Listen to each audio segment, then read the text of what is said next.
की है। बोलिए साचे दरबार की जय।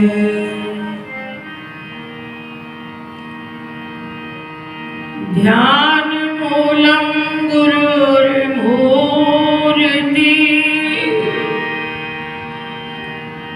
पूजा मूलम गुरुर्पदम,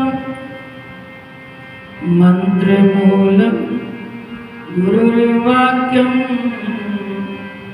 मोक्ष मूलम गुरु कृपा। मैं अपराधी जन्म का, नक्शिक भरा विकार, तुम दाता दुख भंजना, मेरी करो समान। नम्रता और दीनता से भेंट सतगुरु लीजिए। मैं हूँ शरणागत तुम्हारी, दास अपना कीजिए। मैं हूँ शरणागत तुम्हारी, चरणों में रख लीजिए। बोलिए श्री गुरु महाराज की जय। बोलिए साचे दरबार की जय। श्री स्वामी जी महाराज की जय।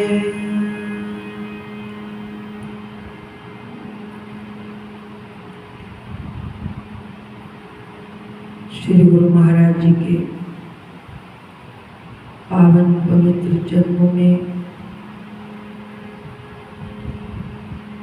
हम सब बैठकर सद्गुरु का दर्शन दीदार के साथ साथ उनके नाम की महिमा का गुणगान और श्रवण कर रहे हैं। गुरु तत्व क्या है, गुरु शक्ति क्या है,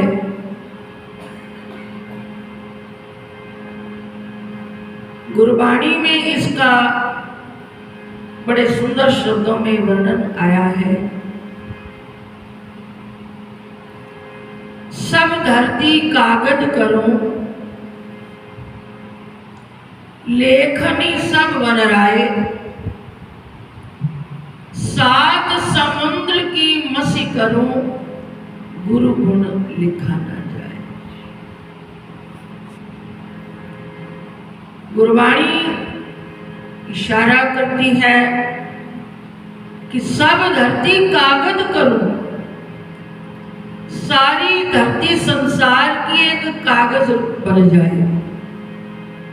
लेखनी सब बनराए, जितनी भी वनस्पति है उनकी कलम बनाई जाए। सात समुद्र की मसी करूं, सातों समुद्रों में स्याही घोल दी जाए। और लिखने के लिए फिर अंत में कह दिया गुरु गुण लिखा ना जाए।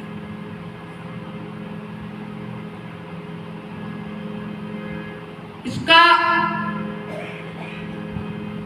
अर्थ है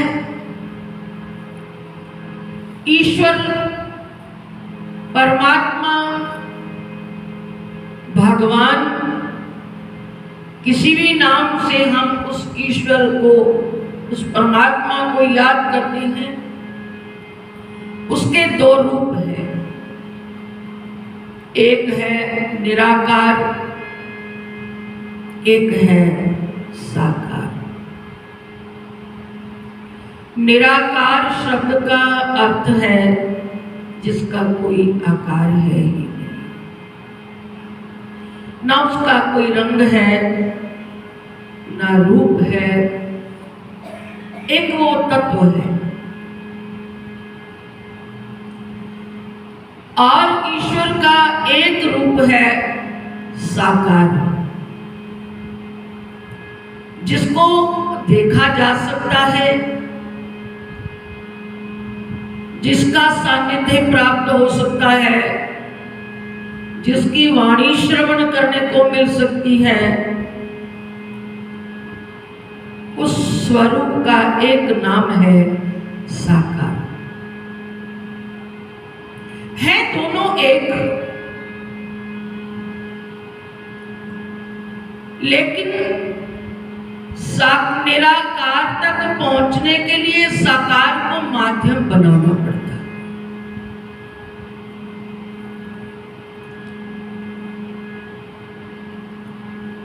उदाहरण समझने के लिए है, जैसे एक सुनार सोने से अनेक आभूषण तैयार करता है। हाथ में पहनने वाला, कानों में पहनने वाला, गले में पहनने वाला, ये आभूषण किससे तैयार किए? सोने से। अब सोना तत्व है,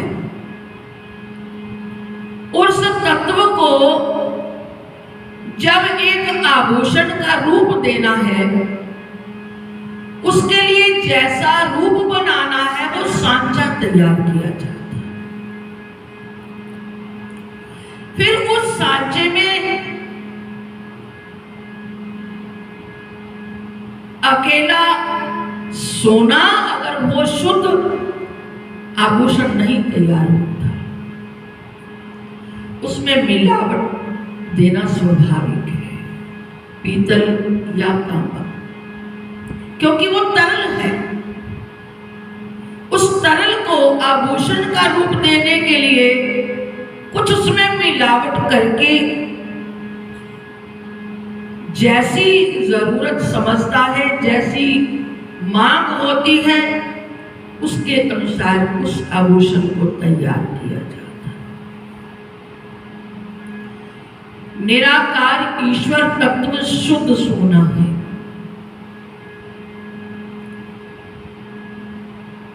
लेकिन जब वो धरती पर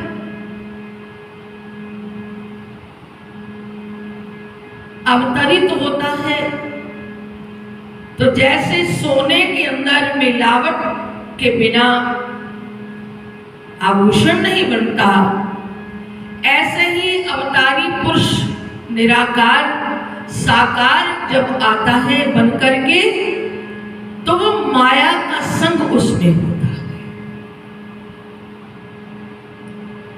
क्यों? उसका हमें देखने को क्या मिलता है?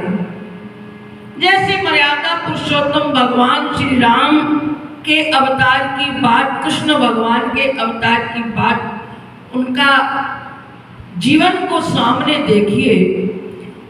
पत्नी के बिछड़ने का, वियोग का दुख दुनिया के सामने उन्होंने महसूस करते हुए हमने देखा।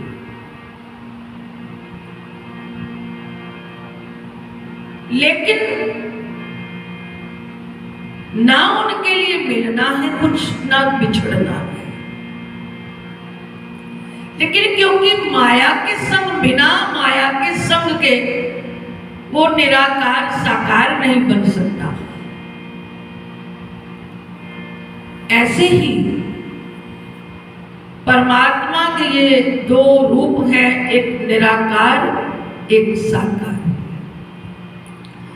साकार वो ईश्वरीय तत्व हमारे, मान लो कहा जाए, इसीलिए ये श्लोक वेद की वाणी का जो वंदना करते हुए हमने गाया, ध्यान मूलम गुरुर्मूर्ति, पूजा मूलम गुरुर्पदम, मंत्र मूलम गुरुर्वाक्यम, मोक्ष मूलम गुरुर्कृपा।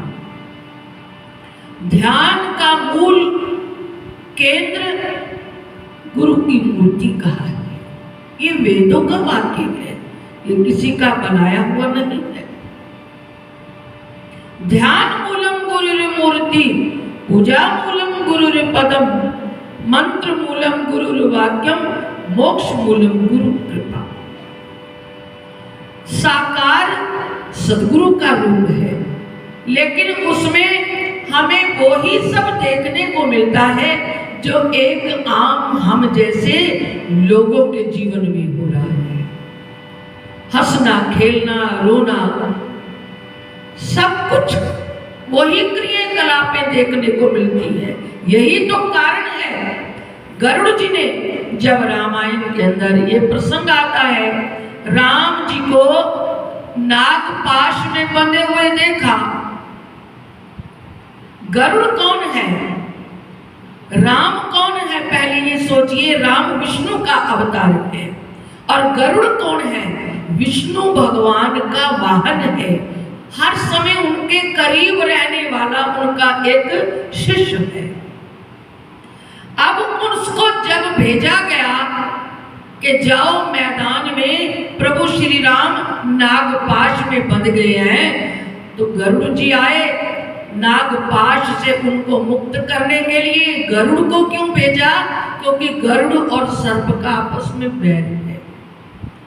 कुछ सर्प काट दिए, कुछ भाग गए डर से, भगवान मुक्त हो गए।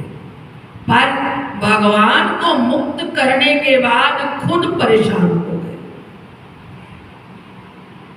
क्या विचार आया? जिनको मैं आज मेरे जैसे नीच को, इनको बंधन मुक्त करने के लिए आना पड़ा, ये भगवान इसको कैसे कहें? ये है कौन? निराकार परमात्मा को जब धरती पर साकार ऐसे ही आम दुनियादारी की तरह बंधन में देखा, तो भगवान पर भी शंका होने लगी। भगवान को भी मानव समझने में देर नहीं। इसको निराकार और साकार के बीच ये जो अंतर है, बस यही है। साकार हमारी तरह क्रियाकलाप करेगा तो किसी को भी संदेह हो जाना स्वाभाविक है, जैसे गरुड़ को हो गया। लेकिन सच यही है, गुरु कृपा से जिसने इस अपने घट में, जैसे अभी बेटी ने भजन गाया, रब दा दीदार होया है, सतगुरु की कृपा। जब उस सतगुरु की कृपा से उसे निराकार का अपने ही घट में दर्शन हो गया, दीदार हो गया, फिर उसको पता, बाद में समझ में आया, जो पिंडे सो ब्रह्मंडे जो खोजे सो पावे। जो बाहर नजर आता है वही घट में बैठा है।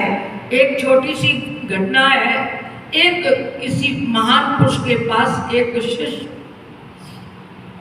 भजन करने वाला साधक था, रोज ध्यान करता था। एक दिन आकर अपने गुरुदेव के चरणों में एक सवाल किया कि गुरु महाराज, मैं जब भी ध्यान करता हूं, मैं ऐसा अनुभव करता हूं कि एक पर्दे के पीछे कोई बैठा है, कुछ कह रहा है। मुझे नहीं पता वो कौन है। गुरुदेव ने कृपा की, उसकी साधना उस मोड़ तक पहुंच चुकी थी जहां से केवल उस पर्दे को हटना शेष था। गुरु ने एक दिन कहा कि बेटा, तुम कोशिश करो, जब तुम ध्यान में बैठते हो, भजन में बैठते हो, कोशिश करना एक दिन वो पर्दा हटा कर देखना कौन है। पीछे कौन बैठा है? हमारा तो उस दिन तक केवल कोशिश है, लेकिन कृपा वो करेगा तब ये बात बनती है। अब उसकी कोशिश उस दिन सफल हो गई जिस दिन गुरु ने कृपा की। एक दिन वो ध्यान में बैठा है। आज रोज की तरह उसका ध्यान एकाग्र होने लगा और ध्यान में क्या देखा? पर्दा हटा, लेकिन पर्दे के पीछे भी वही सद्गुरु ही बैठे हैं, जिनकी कृपा से, जिनकी आज्ञा से आज उसका पर्दा हटा। बात समझ में आई? जो पिंडे सो ब्रह्मण्य, जो खोजे सो साकार ही निराकार है, निराकार ही साकार है। बस निराकार ईश्वर तत्व को जानने के लिए साकार को बीच में तब तक लेना होगा जब तक उस तक हम नहीं पहुंचते। इसीलिए कहा है गुरु गोविंद दो खड़े, कहाँ के लागू पाए बलिहारी गुरु आपने, जिन गोविंद दियो मिलाए। मेरे समक्ष गुरु और गोविंद दो खड़े हैं, मैं किसको प्रणाम करूं? सजदा कौन मेरे लिए प्रथम होगा? आत्मा से आवाज आई, मैं क्या जानता था कि परमात्मा गोविंद भी कोई है। ये तो पहचान कराने वाले ने करा दी तो समझ में आया। गुरु गोविंद दो खड़े, काके लागू पाए बलिहारी गुरु आपने, जिन गोविंद दियो मिलाए। हमारे सामने भगवान किसी रूप में आ जाए, रोज याद करें, समक्ष प्रकट हो जाए, नजर नहीं तो हमारे लिए नजारा कैसा? अंधे के लिए कुछ भी हो उसके लिए सब बेकार है। आंख है तो सब बात बनेगी। जब तक आंख नहीं है, नजारा सामने भी उपस्थित हो जाए नहीं देख पाएंगे। इसलिए गुरबाणी कहती है, ज्ञान अंजन गुरु दिया, अज्ञान अधेर विनाश, हरि कृपा के संत भेटिया, फिर नानक मन प्रकाश। हरि कृपा से संत की कृपा हुई, हरि ने कृपा की, संत शरण में आए, सतगुरु की कृपा हुई, फिर मन में प्रकाश हुआ। प्रकाश जैसे कमरे में रखी वस्तु मिलती तब तक नहीं जब तक अंधेरा है। केवल प्रकाश का होना ही उस तक पहुंचना है। बस यही गुरु कृपा कि जब तक हम पात्र नहीं बनते, बात नहीं बनती। वेद वाक्य यही तो कह रहा है, ध्यान मूलम गुरुर्मूर्ति, पूजा मूलम गुरुर्पदम, मंत्र मूलम गुरुर्वाक्यम। अंत में लिख दिया, मोक्ष मूलम गुरु कृपा। मोक्ष प्राप्ति के लिए कुछ भी नहीं करना, गुरु की कृपा के पात्र बनना है। बस आत्मा परमात्मा एक हो जाएंगे तो मोक्ष तक अपने आप पहुंच गए, क्योंकि हमारी आत्मा तब तक ही संसार के चक्र में है जब तक अपने अंश के साथ मिल नहीं पाती। आओ गुरु महाराज के चरणों में यही भाव अपना रखें, प्रार्थना करें।